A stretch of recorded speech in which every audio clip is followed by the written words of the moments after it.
So to remove the handle, we're pressing on the plastic part inside, and at the same time you have to be pushing up on the plastic. Wait, does someone work? And unfortunately it's not as easy as it seems. Oh, here we go. All done. Now So until you this it. part.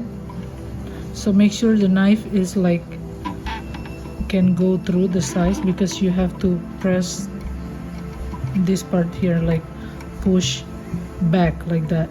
See? Okay, and now And to put it back make sure you align it properly. like this. Don't go all the way down, just like this. And then because this thing has to go back in,